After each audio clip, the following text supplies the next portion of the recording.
So anyway, I'll do the first one. I know. We already discussed this. I don't understand why you have to talk about it now. Just because we look like we're talking. What do you get a face for? I'm Larry. And I'm Joe Bump. That's news to us. Today's top story is a pet owner. This is a good story. I thought you were going to say something else. A pet owner saved his drowning tortoise's life after giving it mouth-to-mouth for an hour. So there's a few different things you got to agree with. Well, let me get into this story. All right, John Fletcher. You got into it enough. Found his 45-year-old tortoise. 45. That's old, yeah. That's older than a parrot. Yeah. Named Frida. At the bottom of his garden pond, limp and dead looking. Oh, it gets better. Evidently, Mr. Fletcher said the tortoise was probably in there for at least an hour. Right? He said that he decided to put his mouth around its head and give it a few short blows.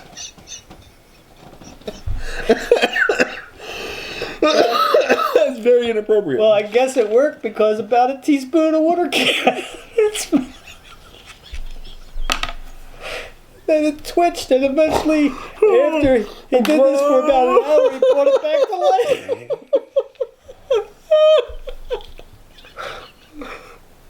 I'm glad you didn't say any milk came out of his mouth. That'd been worse. But I gotta say though, that is pet dedication. Would you give Garfunkel about milk? I'd leave her down there. I got bury her now. Good? But wait, I thought like turtles can swim. They have to breathe oxygen still, and I think... I know, obviously they do, but I mean, so why would a turtle go to the bottom of the pool? You ever find out why? They take it to a vet? Supposedly they can only float for a little while, and then they sink. Why would he just get out of the pond? Well, he lived for 45 years, now all of a sudden... They can swim, right? That's why I see turtles swimming all the time. Right. That's why this whole story, when I was reading, I was like, what? The way it's worked, did he put his whole mouth around his head? He just couldn't cover his nose and mouth. He had to cover his eyeballs, too. No, I just thought the whole story, when I was even writing it, I was cracking up laughing. Oh, my gosh. Well, it's a good thing because you built it up and made me think I had to laugh. It's a good thing I actually laughed. What, Joe? You were at Disney recently, right? Mm-hmm. Speaking of Disney, you ever see the movie Sword in the Stone? Yes, I did. It's one of my favorite Disney movies. Do you know the kid Wart? His name obviously he's Arthur, and he took the sword to certain Excalibur. Right. Well, Excalibur has been found. Why you give me a face? Did you ever see the movie Excalibur? No. No. Well, let me ask you: in the movie Excalibur, did the Lady of the Lake give Arthur the sword? You know, I think so. See, yeah. so I thought it. You know what? He didn't pull I thought he pulled it out of the stone. That's what I thought too. Yeah. So I don't understand this whole thing. But it says a UK girl found a sword in the same lake that, according to legend, is the resting place of the magical sword Excalibur. Okay, so maybe it's after it's pulled from the storm. Stone. Matilda Jones is the name of the girl. She's Matilda. Matilda. I know. That's another. It's like the Hurricane Irma. Who comes up with these names? Frida and Matilda. Frida. What kind of stories we got? You know what I mean? About people's grandmothers? That's what it sounds like. Well, that's from a long time ago, so I can understand that. No, Matilda is 7 years old right now. Oh. Today she's 7 years That old. So you can't understand it. So anyway, Matilda Jones, 7 years old, of Narton, Doncaster, found a 4-foot sword while wading in Dawsbury Pool in Bodmin Moor, Cornwall, or whatever, with her father Paul, who was 51, was with her, and her other sister Lois, who was 4 years old. Dawsbury Pool is said to be the legendary home of the Lady of the Lake, who gave Excalibur to young Arthur after the sword was damaged. Was that a movie? Lady of the Water. Yeah, that was M. Night Shyamalan. Yeah. Probably filmed right down the road because everything's local with him. Because he's from this area. He's from here? PA. I didn't know that. Yeah, like the Village. Oh, which cult was in Philly? Yeah, the Unbreakable. Oh, and Unbreakable. You ever seen Unbreakable? Oh, yeah, that's a really good. Yeah, that was at University of Penn. I know. I'm sorry. No, but the UFC Village. Mm-hmm. That was from the Chad's Ford, right behind where I used to work. Yeah, everything's been filmed in that area that he is not. I'm pretty sure. But anyway, I get back to my story. I forget where it was. He gave Excalibur after the sword's damage. It's also the lake who Sir Bedivere eventually threw the sword Excalibur, returning it to the Lady of the Lake. Okay. Paul Jones was telling the story to his daughters about 10 minutes before she actually found the sword. That's kind of coincidental, isn't it? Well, you're at that lake. That's the big story. You're going to tell that story there. You know what I mean? Like, if you were at Loch Ness, how you do you wouldn't know tell it's Tom. really the sword, though? I mean, couldn't you have planted it there?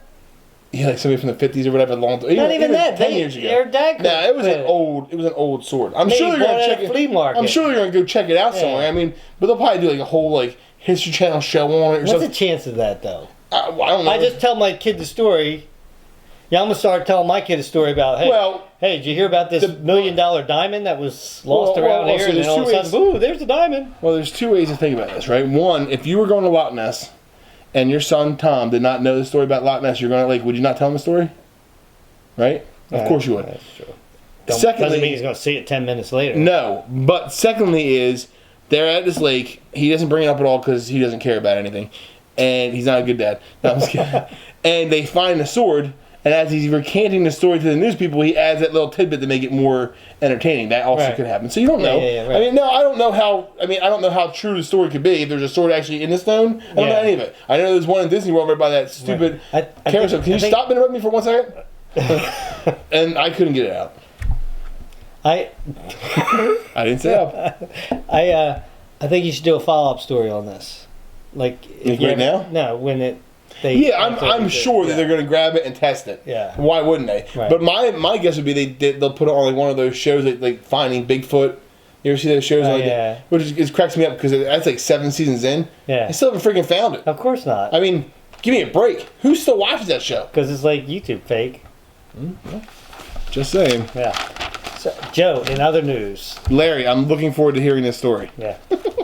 We at That's News to Us have learned, and are sad to say, that a good friend and a talented scientist, Dr. Kuchenstuck, remember him? I had trouble pronouncing his name. Yeah, I'm surprised you nailed it. Yeah, has mysteriously disappeared. Right now, an ongoing search for him is so far yielding no information whatsoever. So anyone that has seen or heard from him are urged to call our hotline, which is going to be put up right here on the back at 1-800-HE-BE-GONE. That's easy to remember, at least. It really is, and it's a shame because we liked him, but we had problems with him. We did. He burned. He kind of fried us. Yep. He fried us one time, and what was the other time? What was the? Oh, he blew us up. He blew us up. We're lucky we were still here. Yeah. Maybe he blew himself up. But we still were. The guy with the tortoise. Yeah, he was supposed to be. He was supposed to be here for a couple more episodes, you know. Yeah, we had him signed off for 3 more. And nobody can find him. Nobody has seen him, heard from him, or anything. Well, maybe he's just taking a hiatus. Maybe he just wanted a break from science. It could be that, and I hope maybe he looked at the eclipse and he burned his eyeballs, and now he can't find his way home.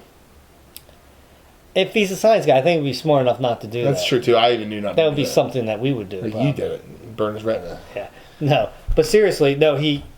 If anybody sees him or has heard anything about him, please, picture of him's here, and just so you know what he looks like. So if you remember, and just call that number and give us some information, because we're he was supposed to be on here probably another week or two. So we're trying to find a replacement. Or just not do a science experiment. There's not a whole lot of science people around that want to come on our show. They're called scientists. We can't pay much, Well, no, that, and we're not very reputable. Right, nobody wants to come here. We're kind of irrelevant.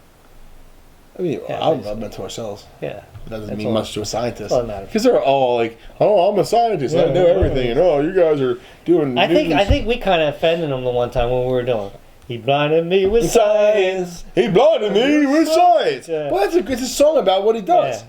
Yeah. If they said, he blinded me with YouTube, Larry and Joe do a video, I'd be like, oh, it's a song about us. Yeah. They don't do that, though. No. They talk about a video killed the radio star. Yeah. Which is true. Yeah, it is true. I'm not sad about it still. I was never a radio star either. I wonder what happened with YouTube if you only did radio. Maybe no YouTube, right? Right. It's crazy to even think about that. Speaking of YouTube. Yes. It's not really about YouTube at all. It's about Facebook. Have you ever heard of the Facebook addiction disorder? Sorry, I looked at my notes. There's a disorder? Yes, and it's actually a mental disorder identified and, or just identified, I guess, by psychologists. Really? I mean, is it the kind of thing, like being addicted, you mean, to it? Yeah, it's Facebook addiction disorder. I mean, you can't not look at Facebook. Oh, it's kind of like, or Twitter. Well, yeah, I'm sure that any social media outlet is the same. So it has a name now. Yeah, Facebook addiction disorder. They probably called it Facebook because that was like the first one, even though technically MySpace was first. Right. But nobody was addicted to MySpace. That's a joke. Right. Do you have MySpace? You probably weren't even on the computer then. No, it wasn't. email back then? I've had an email for a long time. Yeah. Is it AOL still? Mine is now, but not. It didn't used to be. What was it before? Was there anything else before? Yeah. Net Zero? No. We will leave that not on the camera. Well, I'm only giving it where it's at. Yeah, that's okay. Mine's at Hotmail. It's not really at Hotmail. Mine's at Gmail. It's not really at Gmail. Well, that's news to us.